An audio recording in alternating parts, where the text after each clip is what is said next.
Hey everybody, Console Collector here. For today's video, I'm going to take this old gray N64 and swap the shell with this nice blue one. Now this is my daily driver N64. It's seen a lot of use, many hours put onto it, a little beat up, scratched. Nothing wrong with it, works great. But I just want to see what it'll look like in this nice blue shell. Nintendo didn't make a nice blue N64 in my opinion. We have the ice, but it's kind of a light blue. I like this look of this dark blue, so I want to swap it. This shell actually came with all the accessories too, all the buttons, covers, even the cartridge flaps. So for a little bit of a disclaimer, I've never actually done an N64 shell swap. I've taken them apart and cleaned them, but never a full swap. I've done GameCube shell swaps, and I've worked on PS3s, Xboxes, so this should be a piece of cake. The N64 is a fairly simple console to dismantle.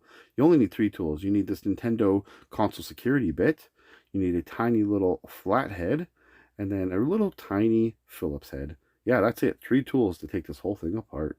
First thing I need to do is take that expansion pack out. And if you don't have an expansion pack, the jumper pack. This is the only reason why I need the flathead, just to pop that out. Alright, let's get into it. I'm going to speed it up here, and you can just come along and see how I do it. I take these screws out here. Pretty simple stuff. These little feet also pop off once you have the screws out. I'm using the special Nintendo console security tool here. It has these special little screws that are found in the N64, the GameCube, the Super Nintendo, I believe, and even the Virtual Boy. So if you ever have to open up pretty much any of your Nintendo consoles, you definitely want to pick up this little security bit screwdriver.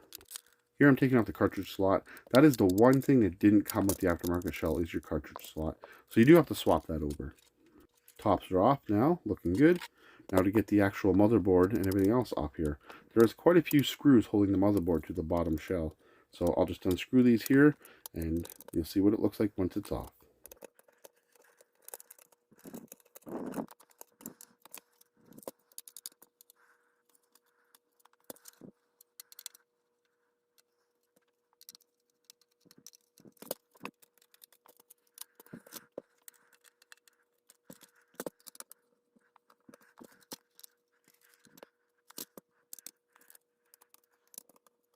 When working on consoles that you've never taken apart before, sometimes you got to unscrew a few screws, give it a little pull, see what's holding it. It's kind of trial and error.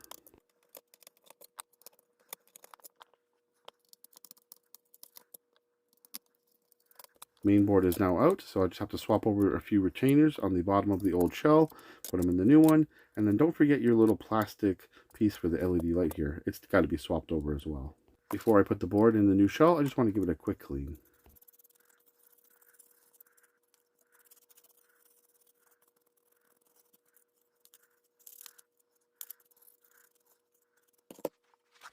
Board is all clean now. Let's get it into the new shell. Make sure to get it seated properly so everything fits, and then start putting some screws in. Now make sure you don't mix up your screws. As you can see, I organized them. That way I knew which was which. Some are thin, some are thick, and you got to make sure they go back where they came from.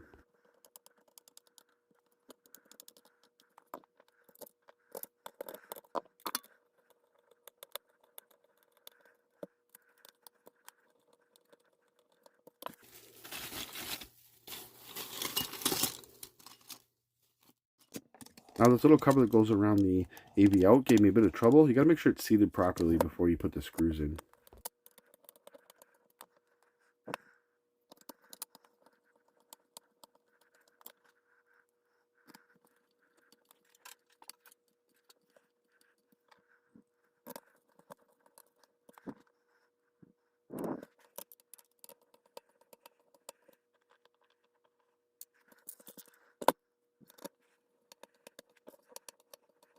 As I'm just working on here, I'm just checking it over, making sure everything's seated properly, and I just continue to put in more screws.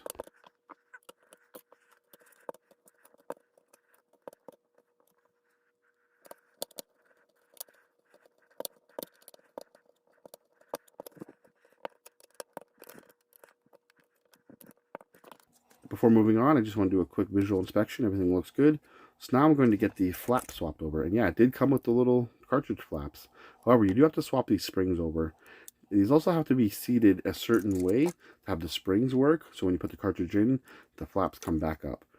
The last thing you want to do is get it all back together and something isn't working. So be sure to test the cartridge before you screw it all back together.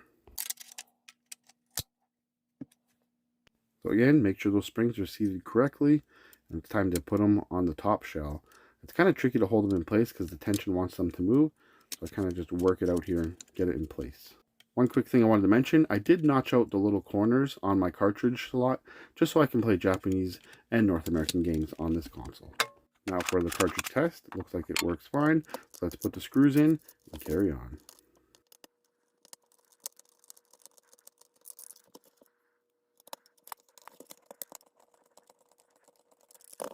One last quick test of the cartridge slot, works good. So now I put the buttons in, the power and the reset buttons. They just press into place, pretty easy. So when you go to put the top part on the bottom half, make sure your power buttons line up on the shell and the actual board, or else you won't be able to get it back together. Now for the last set of screws, getting the shells connected together. Don't forget to put the little feet on the front end.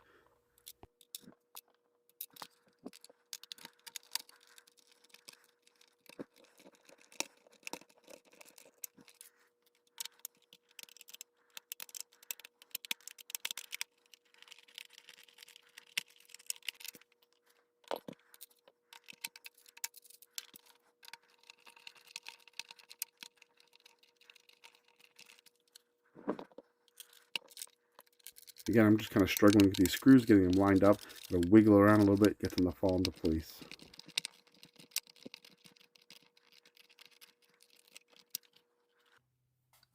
Alright, it's all back together. Now we're just going to do one final visual inspection, make sure everything's seated correctly, everything looks normal.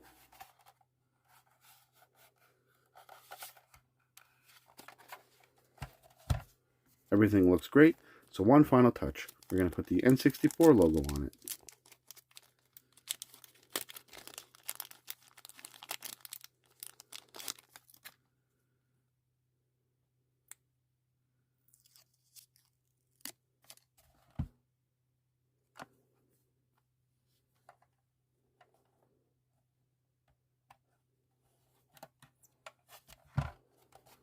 There we go.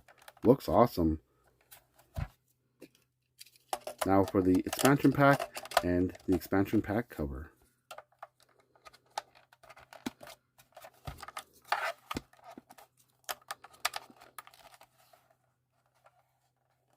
And there we go. It's all back together. Everything looks great. The fit is awesome. For an aftermarket shell, I'm really impressed with the quality. And just the color really pops. I love blue. It's my favorite color. So I'm really happy with how this turned out. Real quick before I plug it in and test it, I just want to do a comparison to the other N64s that are similar color. So this is the aftermarket shell here. This is the official blue, and this is the official grape. Now I know Japan got one called the Midnight Blue, I believe, but it looks really purple to me. So again, a little bit of a difference. So really nice and blue. And then there's the ice to it. And then of course the grape. So definitely different colors. These two are probably the closest, but there is a difference, purple and blue. So I don't know why Nintendo didn't make a nice blue like this, but I'm glad I got this one now. Not official, but still a really nice color. Got it all hooked up, we're ready to go. We're going to fire up some Majora's Mask. Now I did do the blue LED mod for the power light. I just thought it would really suit this console.